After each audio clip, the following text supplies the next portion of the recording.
Olá, eu sou Paulo Moura e esse é mais um Pleno News Entrevista, sempre trazendo personalidades relevantes, seja da política, seja da área do entretenimento, da cultura, sempre trazendo entrevistas com personagens importantes do nosso país. E hoje o nosso convidado é o deputado federal Antônio de Paula. Olá, deputado.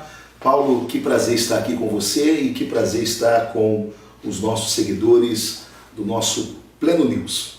Falei, inclusive, antes da entrevista com o deputado, que ele é bastante querido pelos nossos leitores, os leitores sempre comentando as falas, as declarações que o deputado dá frequentemente sobre a política brasileira. Eu queria perguntar primeiro do senhor, deputado, acho que é impossível fugir desse assunto, que é a CPI da Covid, que vem permeando aí o noticiário político brasileiro. Eu queria saber, primeiramente, qual é a sua opinião sobre essa CPI? A CPI que começou meio atravessada, com decisões do Supremo sobre a abertura dela. O que o senhor acha dessa CPI, deputado? Bem, antes de mais nada, nós precisamos entender que essa CPI é um ato político. É um ato político que faz parte da política, portanto, não há nenhum mistério em termos uma CPI. Outros governos tiveram outras e tantas outras CPIs. Faz parte do mundo político. Essa CPI é que tem uma característica diferente. É que ela não nasceu de uma vontade plena do mundo político, mas ela nasceu de uma imposição do Supremo Tribunal Federal. Imposição esta que poderia ter sido impedida caso o Senado Federal tivesse brio, caso o senador Rodrigo Pacheco tivesse a coragem de dizer, não, vocês estão interferindo em outro poder. Mas você sabe, Paulo, eu cheguei em Brasília tem pouco tempo, mas já estou na política há algum tempo, porque fui vereador aqui na cidade do Rio de Janeiro. E uma coisa eu vejo lá em Brasília, por exemplo, por que o STF jamais julga os processos de políticos que lá estão? Por quê? Porque, na verdade, esses processos são como uma moeda de troca do STF para a classe política. Todas as vezes que o STF precisa falar com a classe política, ameaça-se abrir as gavetinhas dos processos. E aí, cada um que tem o seu processo lá, ou cujo presidente do seu partido tem um processo lá, se acovarda diante das ameaças não veladas, não ditas, mas sentidas e percebidas nos corredores de Brasília que se faz, não é?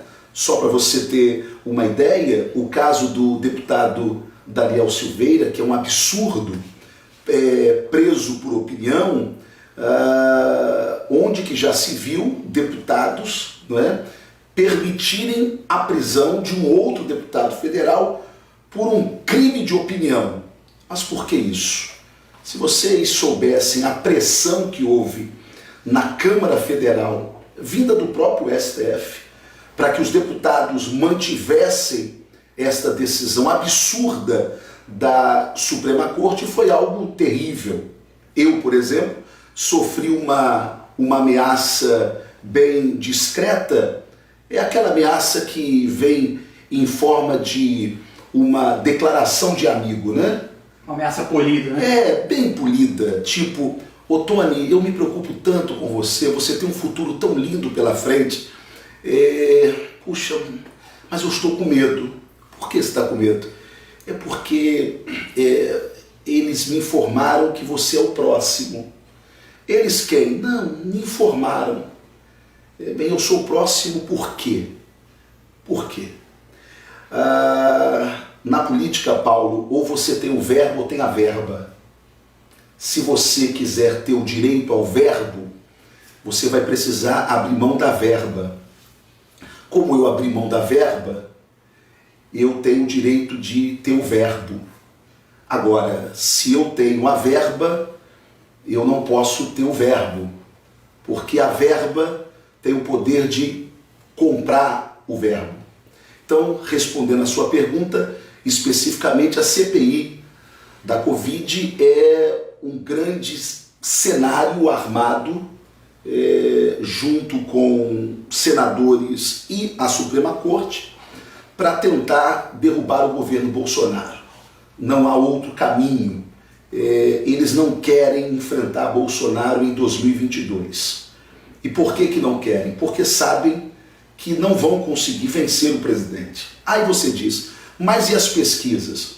Também fazem parte de uma grande manipulação para que haja uma lavagem cerebral e o povo acredite de que realmente Bolsonaro não tem chance nenhuma, de que perde para Lula em qualquer cenário político. Bem, se Bolsonaro é esse fracassado mesmo que vai perder para Lula em qualquer cenário político, espera vir 22 e as urnas vão aclamar Luiz Inácio Lula da Silva presidente da República.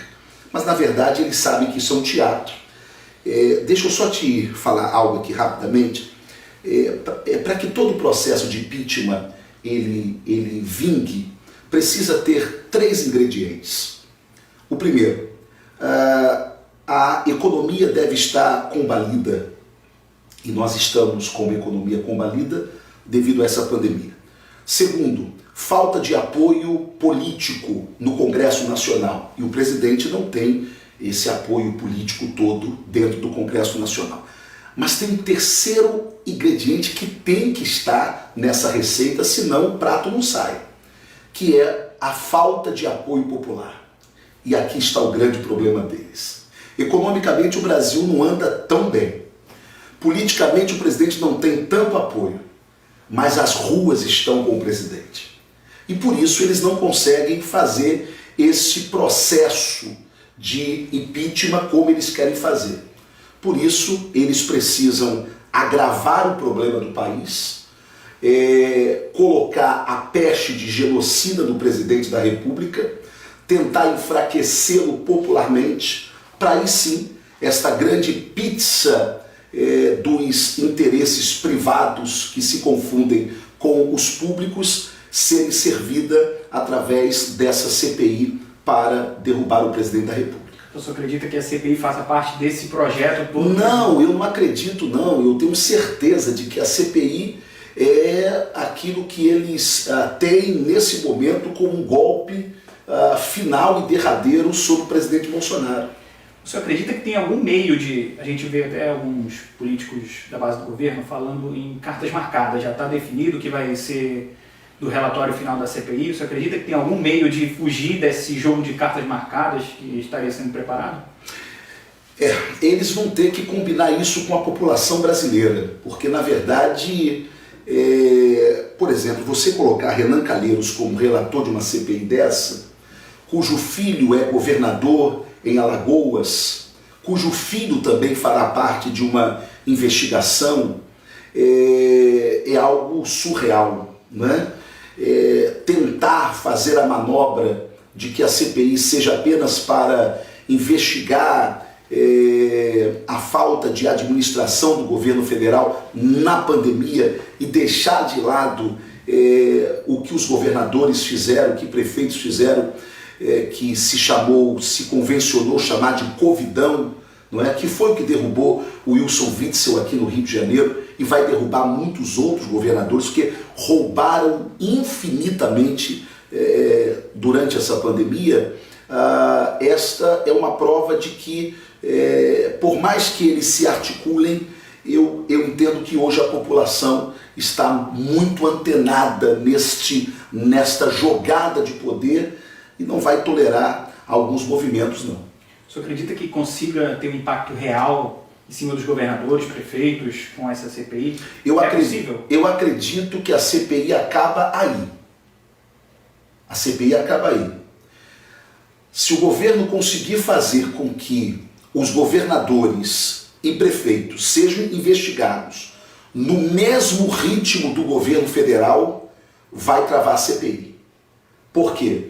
Porque ela vai chegar num ponto... Isso é um conflito de interesses. Vai chegar num ponto que é melhor fazer o acordão, tá certo? Olha, se for mexer aqui, vai ter que mexer aqui.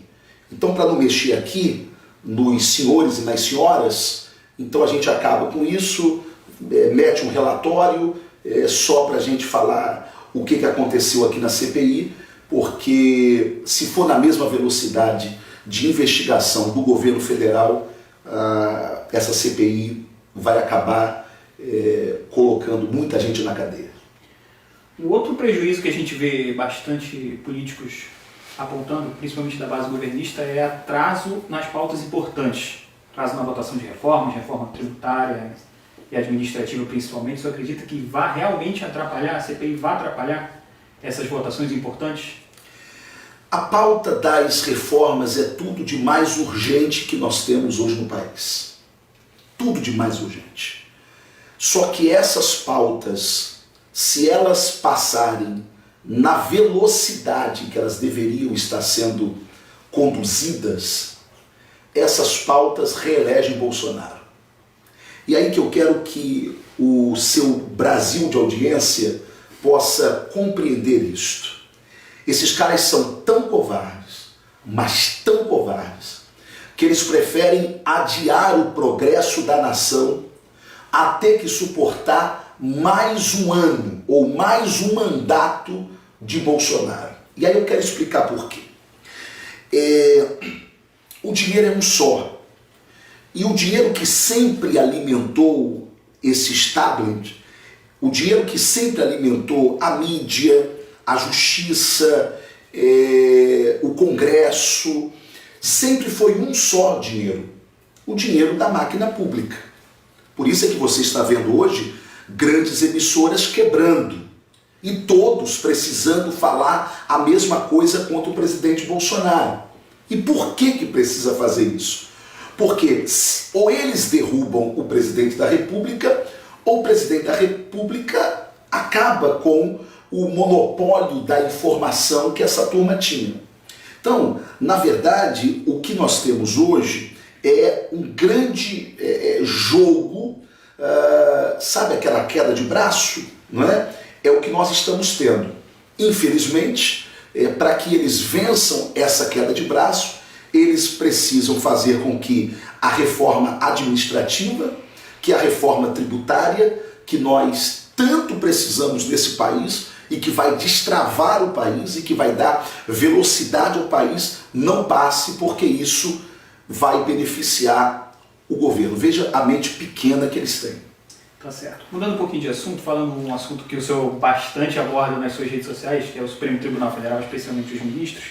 O senhor falou há pouco do deputado Daniel Silveira, que acabou sendo preso por decisão do ministro Alexandre de Moraes. Eu queria saber, o senhor falou de uma possível ameaça ao senhor, se o senhor tem medo, algum temor dessas ameaças, dessas ameaças polidas Não, tem não. chegado ao senhor? Não, temor não. pelo seu mandato? Algo do tipo? Não. Primeiro que eu não temo pelo meu mandato, porque eu sei quem é que me colocou lá. Então, é Deus que me colocou lá e lá eu vou estar enquanto Deus quiser. Eu sou pastor, esse é o meu chamado, estou pastoreando até hoje, embora exercendo a minha vida política. A política é a minha missão, que tem prazo de validade, é um tempo que Deus quiser, não é? Se Deus quiser que o Alexandre ou que qualquer outro ministro casse meu mandato, foi Deus que quis, foi Ele que me colocou lá, é Ele que me tira. Agora, medo eu não tenho, medo eu até queria ter, Paulo, porque o medo ele de alguma forma blinda a gente, protege a gente, mas eu não tenho. Eu sou o único deputado federal na história do Brasil a ser processado por um ministro da Suprema Corte, não é? Eu estou respondendo a esse processo porque chamei o ministro Alexandre de Moraes de lixo, déspota e esgoto do STF. Ele se sentiu ofendido, correto, e procurou aí a justiça, que é o que eles deveriam fazer com o deputado Daniel Silveira, né? Talvez eu até me sinto até um pouquinho culpado pela prisão do deputado Daniel Silveira, porque como eles perceberam que me processaram e isso não me intimidou, talvez eles precisavam dar um sinal maior para ver se intimidaria a nossa voz. Eu não tenho nada pessoalmente contra o ministro Alexandre de Moraes, não é? Simplesmente, eu como parlamentar e como deputado federal, eu preciso expor aquilo que as ruas dizem. Eu preciso expor aquilo que é pensamento comum da população brasileira. Se você hoje for fazer uma pesquisa com 10 brasileiros e perguntar para eles qual é o maior problema do país hoje, 7 vão lhe dizer é o STF. Portanto, a Suprema Corte, ela já perdeu o crédito por ela própria. Não é porque alguém xingou, não é porque alguém falou, não é porque alguém disse, é porque eles se desmoralizam a cada decisão, a cada fala, a cada postura, não é? O respeito, ele não se impõe, o respeito se conquista. Agora, o que os ministros da Suprema Corte precisam compreender é uma coisa só. Eles não são a Suprema Corte. Eles estão na Suprema Corte, mas eles não são a Suprema Corte. Por isso que quando se faz alguma crítica a eles, é um atentado à democracia. Por quê? Por quê? Alexandre de Moraes não é a Suprema Corte, Gilmar Mendes não é a Suprema Corte, eles são servidores públicos. É importante que você entenda que você tem direito de xingar, enquanto brasileiro, quem você paga. Você pode me xingar, você pode xingar o presidente da República, você pode xingar o senador, você pode xingar o prefeito, você pode xingar o governador e você pode xingar os 11 ministros do Supremo. Isso é seu direito. E o que eles podem fazer? Se sentirem ofendidos, vão à justiça e peçam uma indenização. Agora, o que não dá é para a gente tolerar essa ditadura da toga. Você pode falar mal de qualquer pessoa, você pode criticar qualquer um, você só não pode criticar um ministro da Suprema Corte. Isso é um absurdo. Uma conversa que eu tive há um tempo atrás com o senador Eduardo Girão, que inclusive está envolvido nessa questão do impeachment dos ministros, ele falou que o impeachment de um ministro do STF seria importante para dar um recado para os ministros de que eles não são deuses, né? Não estão lá como deuses. O senhor acha que é possível que esse impeachment consiga sair, o impeachment de um ministro consiga sair politicamente falando com o cenário que a gente tem atualmente? Bem, o presidente Bolsonaro, isso eu posso falar porque isso já foi amplamente divulgado, né, na imprensa, ele está com uma preocupação muito grande de deixar um legado para o Brasil nessas eleições para o Senado Federal, que é uma espécie de renovação de pelo menos 1/3 do quadro de senadores que nós temos agora a partir do ano que vem, não é? E eleger um maior número de senadores ligados e afinados com o que ele pensa sobre a política. Portanto, eu não acredito que antes das próximas eleições, que essa renovação de 1/3 que nós teremos lá no Senado Federal, alguma coisa aconteça. Certo não adianta você ter senadores que querem que a coisa aconteça. Por exemplo, a CPI da toga, né, ela já tem número, ela já tem assinatura suficiente. Por que não passa? Porque quem senta na cadeira da presidência se acovarda. Se nós não tivermos um presidente do Senado Federal alinhado e compromissado com os interesses públicos, eu não tenho esperança de que a gente consiga ver um cenário de um ministro processado, ou de um ministro cassado, ou de um ministro investigado pelo Senado Federal. Por enquanto, não. O senhor tem dito nas suas redes sociais que vem denunciando há algum tempo um golpe contra o presidente. O senhor até chegou a falar nessa entrevista já sobre isso. Eu queria que o senhor detalhasse como é que é essa articulação exatamente entre as esferas, político, jurídico. O site antagonista fez uma matéria dizendo que eu chamei o STF de vagabundos e filhos de Satanás. Na verdade, se eu tivesse chamado, eu ia falar de que eu chamei realmente.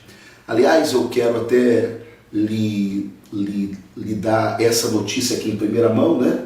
Eu estou essa semana indo a Brasília e prestar depoimento lá na Polícia Federal, porque por conta desse vídeo, né, que circulou muito mesmo. Na verdade, quando eu falo sobre o golpe, né, que está sendo armado contra o presidente Bolsonaro é justamente esse golpe que a gente ouve, mas ouve com muita clareza em Brasília, muita clareza em Brasília, não é?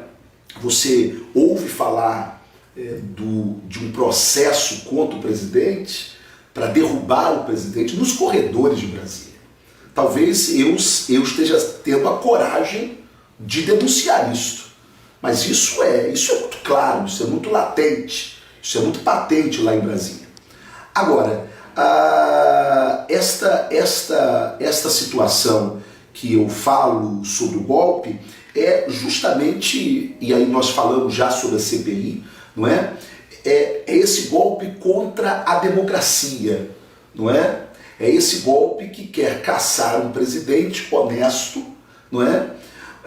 Cujo mandato acabou com aquela corrupção sistêmica que tinha no governo federal, com o loteamento da máquina pública, um presidente cujo mandato fez com que todas as estatais que davam prejuízos agora estão dando lucros, um presidente que ao final do seu mandato terá acabado todas as obras incompletas dos governos anteriores, não é? E então é isso que eu chamo de golpe contra a democracia. E aí, neste vídeo, nesta live que a gente fez, eu chamo a atenção e eu vou repetir aqui para vocês. Eu tenho medo e eu tenho receio, eu estou alertando a quem está pensando em fazer um golpe contra o presidente Bolsonaro. Vocês não estão preparados para a reação popular. Vocês vão gerar uma guerra civil no Brasil. Vai haver derramamento de sangue de brasileiros se vocês forem irresponsáveis em tentar derrubar o presidente da República. Então, coloque isso na cabeça. Bolsonaro não é Dilma. Bolsonaro não é Collor. Bolsonaro tem uma popularidade que nem Lula teve. Aliás, essa semana eu vou subir lá na tribuna da Câmara Federal e vou começar uma campanha, né? Hashtag Lula vem pra rua, não é? Porque esse homem está tão popular, ele está tão conhecido, ele está tão famoso, ganha de Bolsonaro no primeiro turno, no segundo turno, então que ele teste a sua popularidade na rua, não é? O povo quer ver Lula na rua, o povo quer ver Lula andando nas calçadas, pelos calçadões, nas praias. Vem pra rua, Lula. Vem nada. O senhor acredita mesmo que o Lula seja um potencial adversário ao presidente Bolsonaro? O que o senhor acredita que seja esse cenário para o próximo ano? Como é que o senhor acredita que se desenvolva esse cenário político presidencial de 2022? Bem, antigamente o preso saía da cadeia e lutava para ter a dignidade de um emprego de volta, né? Hoje o STF criou uma nova modalidade de preso, que sai da cadeia para tentar ser presidente da República. É o nível que nós estamos vivendo hoje aqui no país. O Paulo, as condenações de Lula, elas não foram feitas apenas pelo ex-ministro e pelo ex-juiz federal Sérgio Moro. Em todas as instâncias Lula foi condenado. Ou seja, a decisão de Moro, ela foi confirmada em todas as instâncias que vieram depois. Essa só foi o início desse filme. E aí eu lhe pergunto, peraí, então todos são suspeitos? O STJ é suspeito, não é? O próprio STF é suspeito. Por quê? Porque permitiu um julgamento, não é? Que não procedia, permitiu um homem ser preso, então, injustamente, ficou mais de 500 dias preso, injustamente, não é? Então, solta-se o larápio, solta-se aquele que destruiu o sonho de uma nação pujante com a sua quadrilha, porque em Lula há a última esperança e a última cartada final para tentar vencer o presidente da República. Falando de um outro assunto também que está bastante em evidência, a questão das restrições, esse embate entre governo federal, governos estaduais e municipais, o presidente falou hoje que os governadores e prefeitos não estiquem a corda. Qual o senhor acredita que seja o ponto de ruptura dessa corda estourar e qual seria o impacto, o que aconteceria caso essa corda estourasse, como diz o presidente? Bolsonaro é um democrata, né? Ele é um democrata. Ele de ditador ele não tem nada. A começar, eu acho que aí foi o grande erro da assessoria do presidente, do entorno do presidente, foi quando Alexandre de Moraes interviu na nomeação de um indicado do presidente da República, que era uma prerrogativa do presidente da República, que era o novo diretor da Polícia Federal. Naquele momento, Bolsonaro deveria dizer: não vou cumprir. Não vou cumprir. E pronto, acabou. Que foi a mesma postura que ele teve quando pediram o celular dele. Certo? Ele disse: não vou entregar. Não vou entregar. E pronto, acabou. O Paulo, os seus seguidores aqui do nosso Pleno News precisam saber que não existe essa de que o presidente da República tem que se sujeitar ao STF. São 3 poderes, independentemente, e que precisam trabalhar harmonicamente. Não há um poder que supere o outro. Não há uma hierarquia de poder. Legislativo, aí tem uma escadinha. Executivo e STF. Não existe isso. Não existe. O que está existindo é a falta de habilidade do Executivo e do Legislativo, não é? Em confrontar decisões absurdas da Suprema Corte. E isso vai apequenando os outros poderes. O que eu tenho denunciado é que a Suprema Corte não quer o equilíbrio entre os poderes. A Suprema Corte quer a submissão dos poderes. Só assim eles vão entender de que tem harmonia. Porque quando não se submetem ao que o Poder Judiciário quer, significa que está quebrada essa harmonia. Falando especificamente sobre a tal corda que o presidente Bolsonaro disse.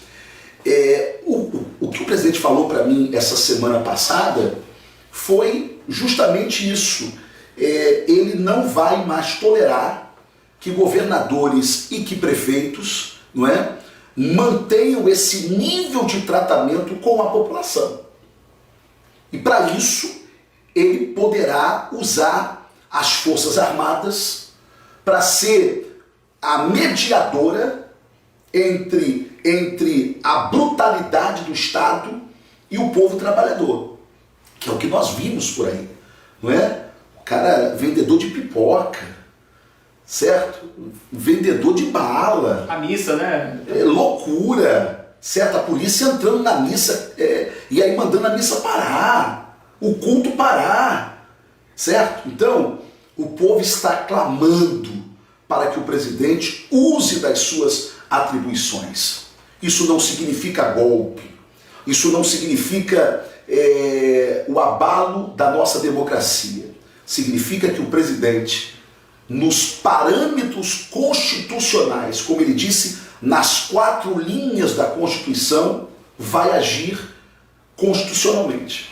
Entendi. O senhor acredita... Por que o senhor acredita que tem essa interferência do Supremo, o Supremo atuando como um poder executivo nesse momento especificamente?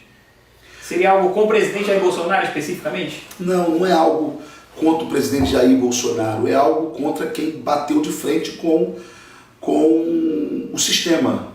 É isso. Ô Paulo, quantos anos Cabral roubou o Estado do Rio de Janeiro? Quantos anos? Eu te pergunto, Paulo, cadê a imprensa investigativa? Ninguém via o que Cabral estava fazendo. Um único homem quebrou a segunda maior potência econômica de um país, que era o Estado do Rio de Janeiro. Ele montou uma quadrilha que acabou. aonde está a imprensa investigativa? E eu te pergunto, onde estava o judiciário no tempo de Cabral? Hoje nós estamos vendo de que é impossível haver corrupção sem o braço da justiça, sem o amparo da justiça e sem o silêncio da imprensa. Então, quando eles agora se arvoram, não é, como paladinos da justiça ao lado do povo sofrido, pinóia. É que, na verdade, quebrou o sistema que gerava a paz, não é? É esse que é o problema. Quando vocês ouvirem de que Bolsonaro está acabando com a paz no Brasil, certo? Entenda que esta paz que eles querem custa um preço que o presidente não vai pagar. Tá certo. Queria aproveitar essas duas perguntas finais para fazer para o senhor, falar especificamente do senhor. Sim. E a primeira delas seria sobre as suas falas. Os nossos leitores até, inclusive, mandaram perguntas e eles querem saber se o senhor se considera polêmico. O senhor tem falas enérgicas, várias falas, assim, o senhor se exalta, né, para falar. Eu queria saber se o senhor se considera polêmico por conta disso. Não, eu me considero um cara verdadeiro. Se ser verdadeiro é ser polêmico, então eu sou polêmico. Polêmico como era João Batista, polêmico como era o profeta Elias. Polêmico porque eu exerço na política o meu ministério profético. E ministério profético não tem nada a ver com dom de profecia. Qual era o papel dos profetas na política no Antigo Testamento? Se não a denúncia das injustiças. Agora, quando se aumenta o tom de voz, quando faz o rosto ficar raivoso, é que quando a gente é aliado da verdade, a gente cresce. A gente fala grosso, a gente grita, aponta o dedo. Mas isso não é um teatro. Isso é porque estamos sendo consumidos pela justiça, diante da injustiça que aí está. Então, eu não me considero polêmico, eu me considero um cara verdadeiro, cheio de falhas, cheio de defeitos, mas não coloquei o meu caráter no balcão de negócios. É isso. Então, deputado, por fim, queria perguntar ao senhor sobre 2022. A gente sabe que vai ser um ano movimentado, vai ter eleição federal, muita briga envolvida. E eu queria saber, primeiramente, do senhor, se o senhor acredita que essa onda conservadora que veio em 2018, aumentou a bancada conservadora significativamente, se ela vai seguir ano que vem. Eu tenho certeza que vai. E vai seguir pelo efeito da soltura do Lula. O fato de nós termos alguém como Lula nesta disputa eleitoral vai transformar a eleição de 2022 em uma fotocópia da eleição de 2018. Por quê? Porque nós vamos ter uma polarização. E quando você tem uma polarização na política, o centro perde a fala. O centro ele não consegue dialogar com a população, não é? Por isso é que você já está vendo os movimentos de centro, que são todos contra Bolsonaro, irem para a esquerda para se unirem, para tentarem fazer uma frente ampla contra Bolsonaro. Portanto, isso vai criar a onda. Agora, o que eu entendo é que nós vamos ter uma onda maior do que aquela que nós tivemos. E por quê? Porque, na verdade, é diferente daquele momento, daquele quadro, onde nós tínhamos alguém que era um candidato, um deputado federal, e que condensou nele todas as expectativas que nós tínhamos para a mudança do país. Nesse momento, eu creio que a onda pode ser maior ainda, e a onda virá uma tsunami, porque nós vamos ter um todos contra ele com muita clareza. Muito mais clareza do que nós tivemos na eleição de 2018. Então, Paulo, vai ficar muito fácil para que a população entenda para onde ir, em quem votar. Por quê? Porque nós vamos ter uma divisão quase que hegemônica, não é? De um lado o presidente da República, tá certo? E do outro lado aqueles que não querem esse projeto de governo. E aí caberá ao povo decidir. E eu tenho certeza de que o povo não vai querer o retrocesso desse país. Acreditem, apesar da pandemia, quando esse assunto pandemia encerrar até o final do ano, se Deus quiser, aí nós vamos ter que falar de país. Aí o governo vai poder falar tudo o que está fazendo, mesmo com essa pandemia acontecendo. E aí é isso que eles não querem. Eles não querem discutir Brasil. Eles querem discutir mortos da pandemia, que eu lamento. Cada vida é importante. Mas o que a esquerda nesse país faz é uma covardia. Eles transformam defunto em palanque. Ele faz dos mortos e da dor de cada brasileiro o seu palanque. Quando essa pandemia começou, a OMS já tinha dito que de 1 a 3% da população teria esta Covid, teria o vírus, iria infelizmente morrer. 97% ia ser sintomas como de uma gripe. Então eles já sabiam da quantidade de mortos, principalmente em um país continental como o nosso. Mas eles pegam a dor e transformam a dor em ato político para tentar manipular o povo brasileiro. E quanto ao senhor, deputado? Ano que vem, algum planejamento? Quem sabe governador? Tem muita gente nas nossas redes sociais que pede assim, eu estou de governador. Não, eu sou candidato ao Senado Federal. Eu estou saindo da minha zona de conforto, Paulo.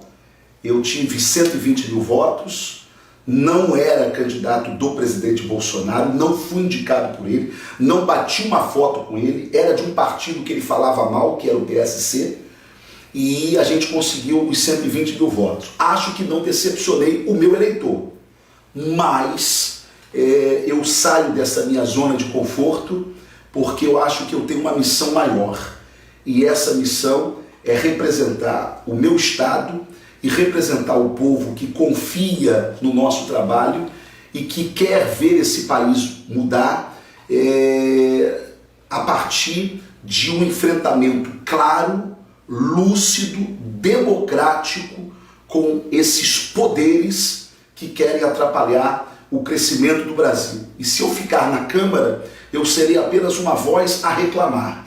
Se eu for para o Senado, eu serei uma mão a tentar manipular esse jogo para o bem do povo do meu estado e, por que não dizer, para o bem do povo brasileiro. Eu só queria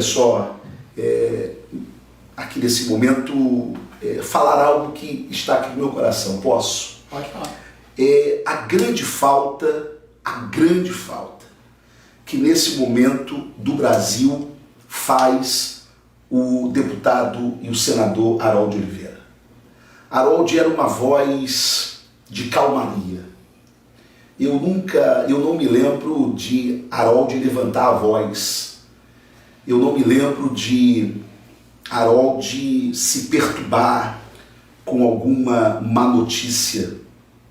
Ele era um esteio, ele era um norte, principalmente para nós políticos novos. Harold conseguiu passar a vida dele toda de parlamento, e olha que foram muitos anos, mais de 40 anos de serviço público, passando com a garça, os pés na lama, mas a sua plumagem branca. Por isso eu quero prestar aqui no Pleno esse tributo ao senador Harold Oliveira e dizer da falta que ele nos faz nesse momento da história do Brasil, mas a certeza também de que seu legado vive e de que sua história permanece como uma inspiração para todos nós. Tá certo, então quero agradecer ao deputado Ottoni pela presença. Obrigado, deputado. Obrigado, Paulo. Deus abençoe a toda a equipe do Pleno News. Deus abençoe a você que nos acompanhou nessa entrevista. Então siga as nossas redes sociais, continue nos acompanhando, siga também as redes do deputado Ottoni e você sabe que Pleno News é notícia de verdade.